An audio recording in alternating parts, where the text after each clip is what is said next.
And God glorifies himself in every corner of his universe, but he's seen fit to glorify himself primarily in the human race, primarily through our work. Welcome to the BJU Press Teacher Edition podcast, where Christian educators are encouraged and inspired as we bring you interviews, practical ideas, strategies, and answer your questions about teaching in today's culture. And here's your host, Jenny Copeland. Welcome back, everyone. It is great to have you with us. Okay, let's start today with a little challenge, maybe a competition. School is in session, and most subjects have some type of accompanying vocabulary or terms and definitions, something like that they need to learn. So let's test your knowledge. I'm going to give you a definition, and let's see if you can give me the term. So here is the definition straight from Merriam-Webster. Sustained physical or mental effort to overcome obstacles and achieve an objective or result. Okay, think about it. Do you think you have it? All right, are you ready for the answer? Wait for it. Well, actually, wait just a little bit more because this is an educational podcast and I want to be sure to give you the appropriate wait time to formulate your answer. Actually, wait for it a little bit more. And while you're waiting, let me give you just a quick reminder to visit our website, teachereditionpodcast.com, to subscribe to our newsletter and leave us a question for an upcoming show. Be sure to follow us on social media, Teacher Edition Podcast on Facebook. You can also find us on Instagram and TikTok at Teacher Edition Pod. By the way, most of you are back in school by this time. You're rubbing shoulders and sharing conversations with colleagues again. So take a minute to share it now. Share it in your teacher's lounge. Let's help get the word out about Teacher Edition podcasts. Okay, go back to our definition. Hopefully by now you figured out that word because that word is the focus of today's episode. Let's review. Sustained physical or mental effort to overcome obstacles and achieve an objective or result. And that is work. Hopefully you nailed that vocab word. So when I say that word, I'm guessing some unique things come to your mind. Maybe your work environment, your responsibilities, maybe responsibilities that you don't necessarily enjoy as much, so those become work. I guess there are different categories of work. We could probably break them up. Let's say there's vocational work, like what you do from 8 to 5 or whenever you leave school, when you become an adult. Then there's also what we might call avocational work. So it's work that's not necessarily tied to our vocation, work that we do outside of our jobs. And I guess in the educational realm, that is more the work like students would do. What do you think of when you hear the word work? I know one thing that I'm thinking is I'm wondering why our guest for today chose this topic. We are privileged to welcome back Dr. Bryan Smith. He has joined us previously to talk about biblical worldview. We also talked about technology. For those who may not know him, Bryan has worked in Christian education for over 30 years. He's been a classroom teacher as well as a textbook author. He currently serves as the Director for Biblical Worldview Formation here at BJU Press.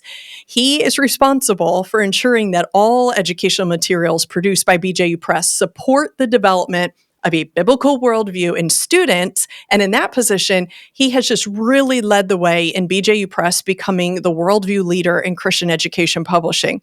By the way, if you haven't seen it, he recently authored Biblical Worldview Beyond the Basics. It's a high school level survey of biblical worldview thinking and living. It's just a tremendous textbook and study. It's really a foundational pillar for students as they learn to navigate this life, this world, with a biblical worldview. Bryan speaks at conferences, schools, churches. He's all around the country, helping educators in any way he can. He and his wife, Becky, have 6 children.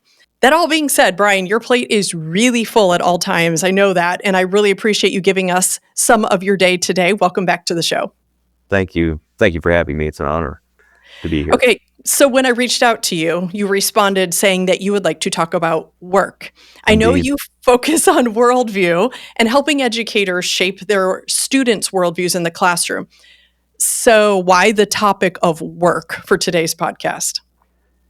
Well, I think of that definition that you led off with. It's a pretty good definition. Sustained physical and mental effort to overcome obstacles in order to achieve some end or some purpose. And that describes something that's really foundational to what it means to be human, according to a biblical worldview. And in my whole life is about, trying to figure out what are the contours of a biblical worldview and what demands do a biblical worldview place on us, especially as educators. And the first thing that God says to the human race is the words of the creation mandate, which are recorded in Genesis 1:28.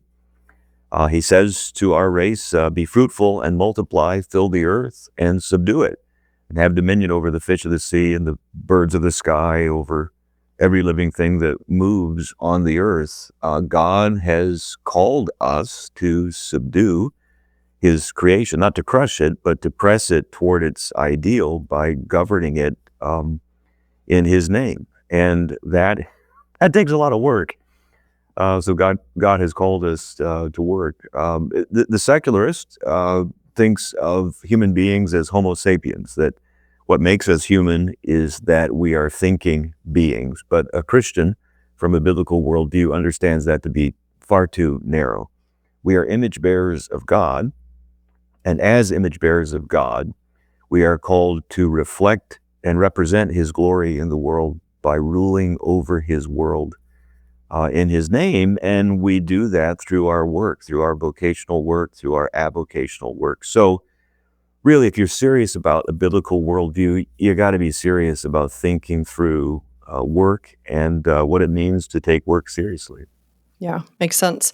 So this is an educational podcast. Our listeners are educators or in some way connected to education. Talk with us about the intersection of work and helping young people understand work. How is that part of the education process? I'm guessing you aren't referring to just the instructions to work harder or redo your work or show your work. A little shout out to our math educators.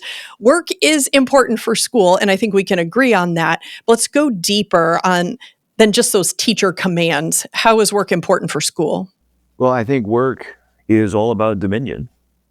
It's all about Genesis 1:28. I've often told groups of educators that Genesis 1:28 is the key statement in Scripture that answers for us that nagging question: why do we teach the subjects that we teach?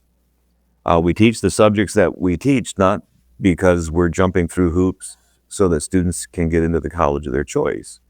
We serve a much bigger picture than that. We're teaching the subjects that we teach because all of these subjects are powerful tools for exercising dominion, for maximizing the usefulness of the corner of God's world that the students will eventually be called to. It makes sense to call the creation mandate of Genesis 1:28 a creation mandate because it's the mandate that God gave to us on the day of our creation. But you think about these things for just a few minutes and you begin to realize that it really is an education mandate. It's a math education mandate. It's a science education mandate because God's world is a quantifiable place. We're quantifying, and the skills of math are very powerful tools. God's world is a regular place where understanding science, the regular rhythms of the natural order through science and observation in science gives us great advantages in doing the stuff of the creation mandate, but also social studies and language arts and all of the rest. These are powerful tools for living out Genesis 1:28. It isn't just our prayers and our hymns that declare the glory of God. It's also our work in dominion that declares the glory of God. It's also our work that declares the glory of God. And so shaping students' dispositions in these disciplines, to value these disciplines as tools for work, to give them skills, to be good in these disciplines, to give them a knowledge base in these disciplines, to do dominion work it's right at the core of what we do. And then also on the student side, it's important to understand that while for an adult, the majority of his work will be in his or her vocation, when you're a child in the third grade or the fourth grade, school is your work. School is what God has called you to as a child when it comes to Genesis 1:28. And so school is really important because it is their work. On the teacher's side, when you understand Genesis 1:28 and its implications, when you really reckon with that, you understand that it's very important that you teach with a lot of real world applications in your instruction. From Genesis 1:28, we learn that God has made us to exercise real dominion over a real world where real questions have to get answered, real problems have to be faced. And that being the case, fill your teaching of science with real world problems for students to solve. Fill your social studies instruction with authentic learning problems for students to sink their teeth into. When you do that, the instruction is more fully shaped by the teachings of a biblical worldview. And also the students engage more because the learning is more shaped to the way God has shaped their souls. Yeah, interesting. I like that connection there with the authentic learning because sometimes we just get so busy checking the boxes and getting through the lessons, but that authentic part is just so important. And I love how you tied that in. So, classrooms are different. Teachers have different styles, students have different personalities, but a common denominator that most of us would agree on is that when it comes to a task, an assignment, an expectation that requires just plain old hard work, we are reminded that we don't live in a perfect world. Sometimes we run into some pushback, some reluctance, even some attitudes, and sometimes even in ourselves. It's not just the students. Talk with us about that. What are some of the challenges that teachers should be aware of as they attempt to connect the learning in the classroom to the creation mandate and ultimately to work? That's a great question, and the answers could have lots of arms and legs. I just, initially at least, speak very generally. When you look at what the Bible has to say about how the fall or how sin has damaged work, there's two emphases that come up from one end of Scripture to the other. And the first one would be laziness. Because we have fallen into sin, we don't like the fact that God has called us to work and to work all the way through our lives. And so we tend to, look for ways to get out of work, to look for ways, or to, to use the language of Genesis 1, look for ways to get out of doing dominion, doing the creation mandate. Proverbs has a lot to say about that, and it emphasizes that that work is necessary. It is complicated by the fall, but work isn't created by the fall. It's part of how God made us to live in this world, and you can't live well in this world apart from taking work seriously. But then there's the other side too, and I think if you look at the full sweep of human experience, I think it's just as much a problem as laziness, and that is overworking, becoming a workaholic. Because we're fallen and because we're sinful, many of us give work too much of a place in our lives. And we kind of make work our God, and we build our whole lives around our work, and we find our deepest identity in our work. Well, that's going too far as well. The book of Proverbs is famous for dealing with the problem of laziness. Probably the Pentateuch, the first 5 books of the Old Testament, are famous for giving a lot of instruction about the problem of overwork. And you get that especially in the Sabbath instructions that you find throughout the Pentateuch. God made us to work, but he also made us to rest. And all of this fits in with being made in the image of God. God made us in his own image. He loves to work. He planted a garden eastward in Eden. Adam didn't plant the garden. He was created after the garden was made, and it was made by God. So God wanted Adam to work, but God also enjoys rest. Gives him opportunity to reflect on what he has been able to accomplish and the good things that he's been able to accomplish. And so the Sabbath rest, which applies in the New Testament era somewhat differently than it did in the Old Testament era, but it still is an important principle. Work is important. Rest is important as well. It's interesting because I think our minds would automatically go towards the laziness. We have students, we say all the time, good old hard work is just a lost art these days. People are shortcutting anywhere they can and avoiding work, but that you also pointed out the overworking is, ranks right up there as well. So identifying the challenges, which you just did, is one thing. But what do we do with them? How can we help students deal with these challenges? Let's take, for example, the teacher who is struggling to motivate students who just really aren't into taking school seriously enough. What would you say to them? Where do you start? We have to be careful about being too heavy-handed. when I would never call a child lazy. I mean, that's the word that the Bible uses. Actually, the word that the Bible uses repeatedly in the book of Proverbs is the sluggard.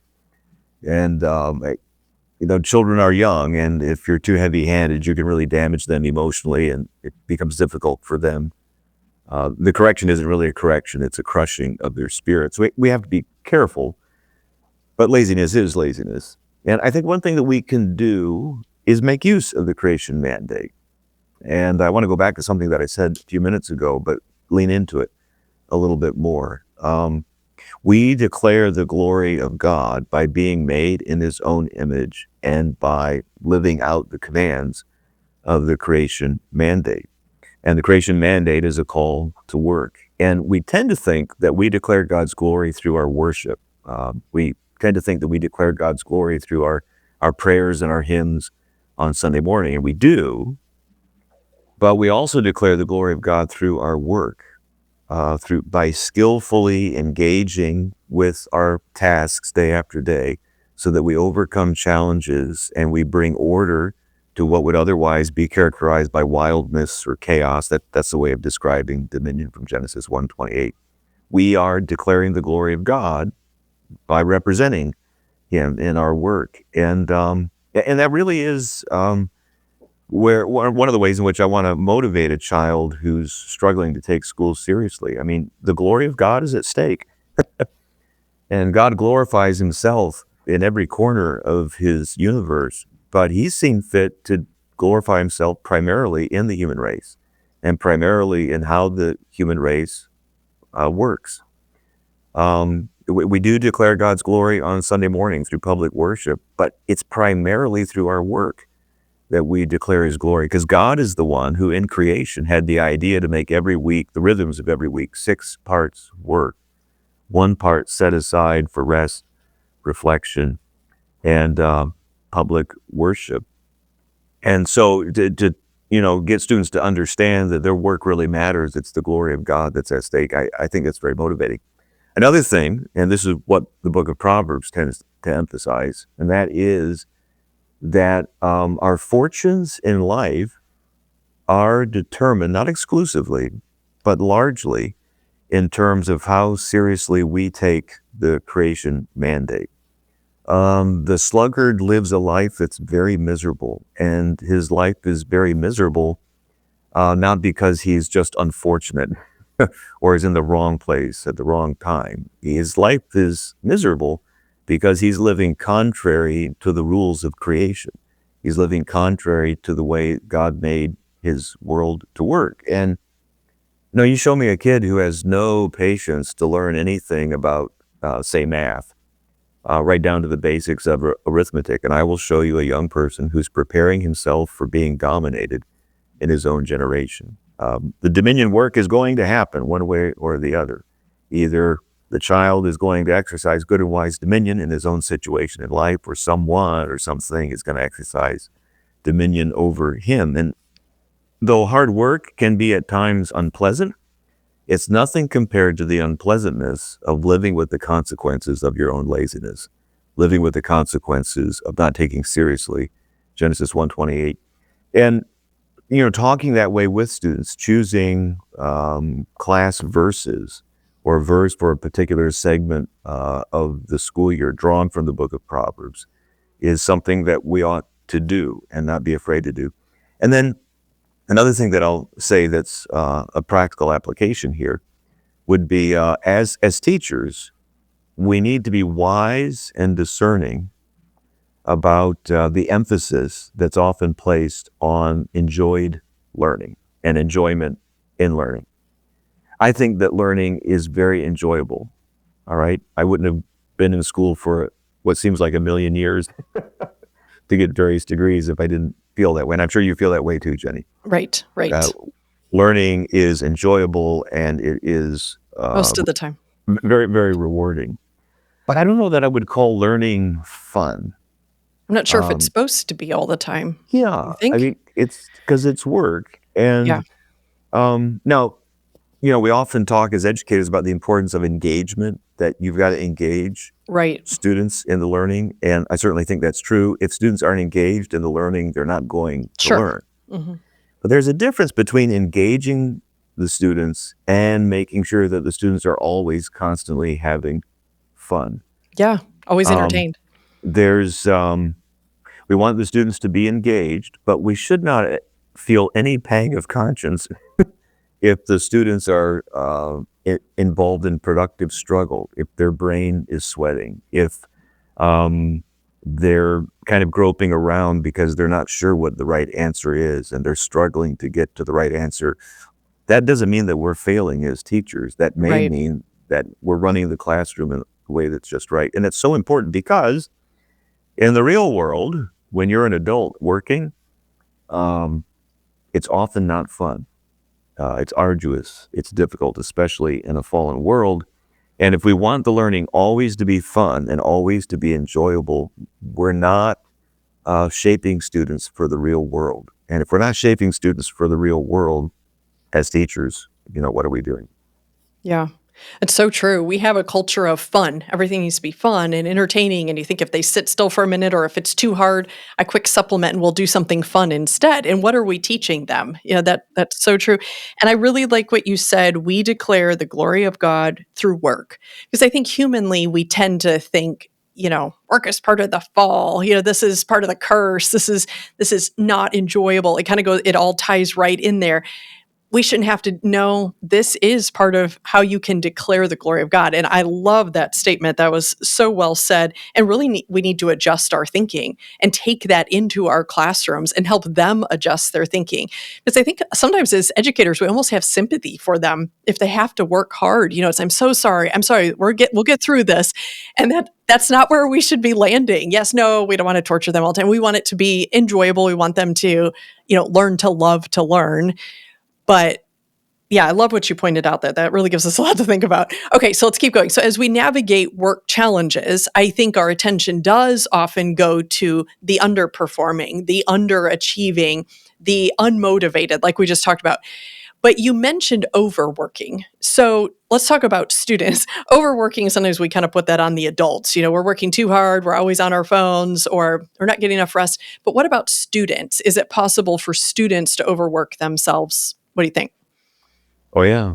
Yeah, absolutely. I think it's possible for students to become too anxious about their performance Right. in school, to just think incessantly about grades.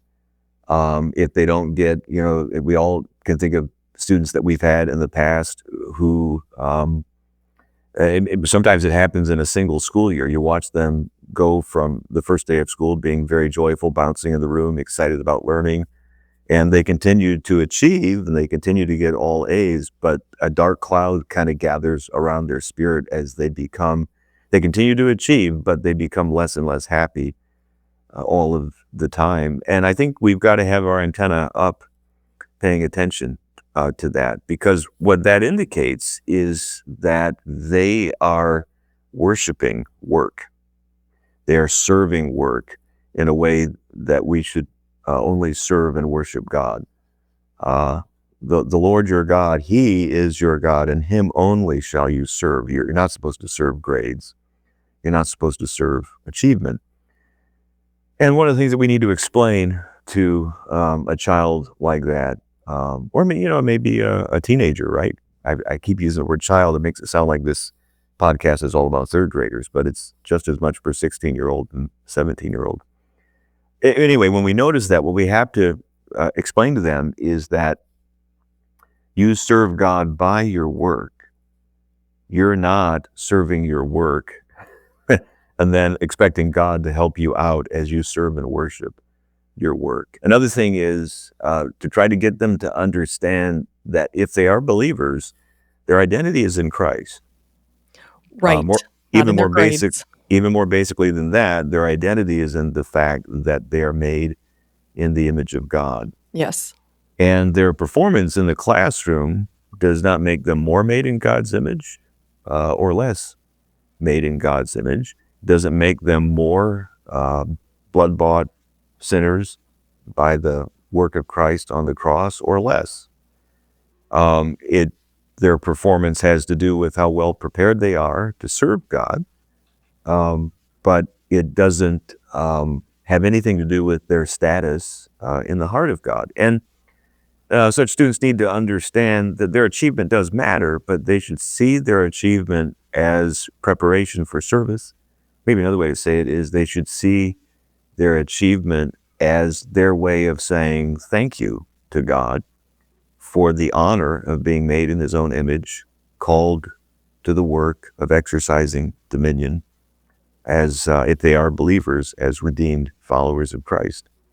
Okay, so I'd love your thoughts on this. Should teachers do something to help the overachievers? So I know I've had students, on both ends of the spectrum, the ones that were totally disinterested and those who are just killing themselves. And like you said, you can see the stress and they have a hard time just kind of letting down and enjoying learning because they're so driven and so afraid they might miss one point or, I can't really play recess because I really should be reviewing. It's like, Right. oh, wow, as a fifth or sixth grader, you're going to burst, before this year is over.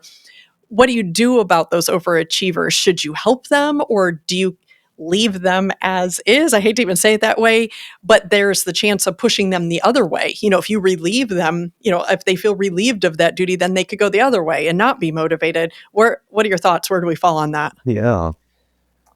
I think certainly you want to help them. I talked about identity and that kind of conversation. I think that's part of it. But something I didn't mention that I should have is this theme of rest. God made us for work, but he also made us for rest. And, in the creation week, God is all powerful.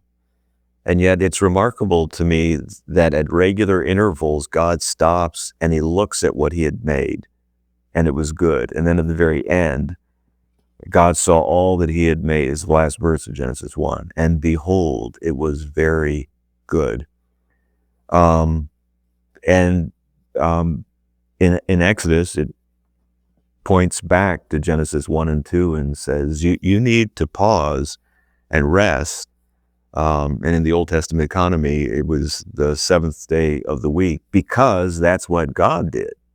And you're made to be like God. And so talking with students about, what do you do to relax? What do you do to rest? Hard work is really good, but at regular intervals, you just step back from your hard work and thank God for the hard work that you've been able to do and contemplate what you've been able to accomplish. And I think it's really interesting. God makes Adam and Eve on day 6. And he gives them this grand and glorious calling. The entire world is your oyster. The entire earth has been given to you to exercise dominion over. That's all on toward the end of day 6. And what's the next day? It's the Sabbath. So they have explained to them what their role is. Their role is to work. They get a chance to do some work, and then right away after that, they have to hit the pause button. Rest is really, really important up to God. Yes, God gives us an example right there off the bat that we can follow. Bryan, this has been a great topic. I guess it's not necessarily one you would think to talk about in the midst of so many other educational topics to discuss, but it really is a foundational topic, and it's one that needs to be discussed. So thank you, even though I wondered why on earth you chose it. Thank you for bringing it to the table today and help us to just step back and think more fully about the topic of work and how we can take that right into the classroom. And it's also just been great having you on the show again. Thank you, Jen. It's always a privilege for me. And listeners, thank you for joining us as well. I hope you were challenged and encouraged as I was. Go to teachereditionpodcast.com to submit your questions for upcoming episodes. And of course, be sure to subscribe to the podcast and follow us on social media. Now, it's time to get back to your day, but it's not just any day. Maybe we should say it's time to get back to your work, but it's not just any day at work, because every day in the classroom is your day to impact and inspire through God's power and through His grace working in you. Now go do the work that God has called you to do.